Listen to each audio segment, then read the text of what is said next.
तो लाल बटन को दबा के चैनल को सब्सक्राइब जरूर।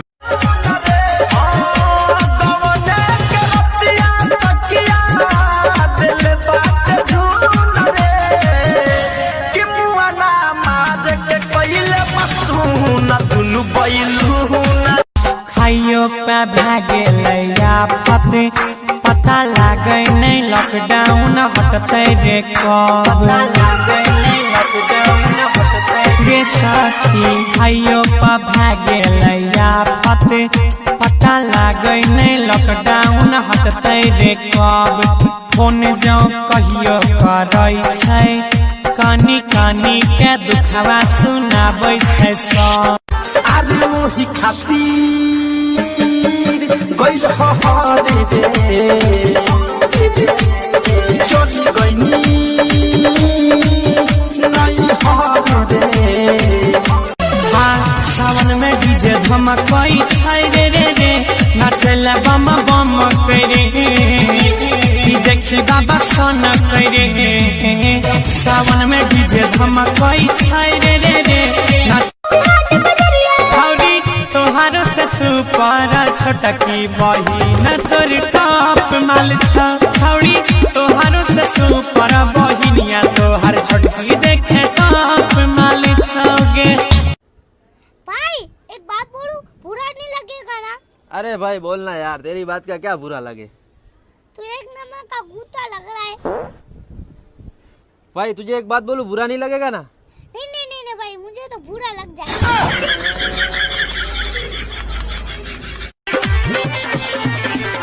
सखीरे होत रहे बारा गुदा गुदी मुट्ठी में धई के पलंग में पकड़ूंदी।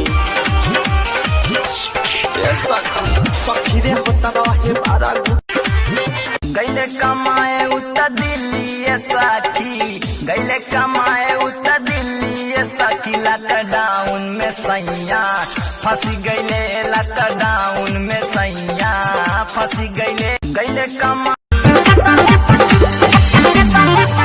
कहियो के धनी ना पालिका ना पाली ए बच्चा सोना।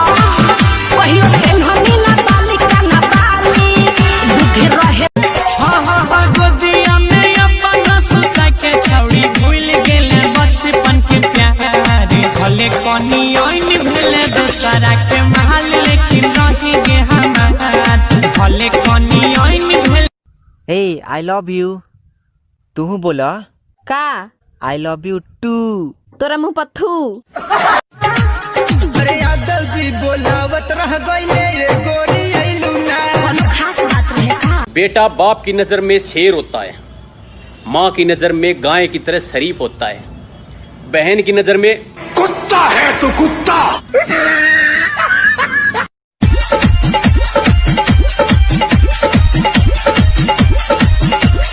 होट में लाली ही कान में बाली होट में लाली ही कान में बाली यस में नरी बन की गइल रही रात रहे सखी के बारात देखे गइल रही रात रहे सखी के बारात। सारा मेकअप मोर बेकार हो गइल।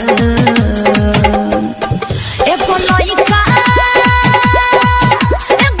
ई साला बचपने में ठीक हलाई ना फैशन के टेंशन ना पढ़ाई के टेंशन। दिन भर लांगटे घूमा आ खाना खा आ रोते रहा। ई साला बचपने में ठीक हलाई।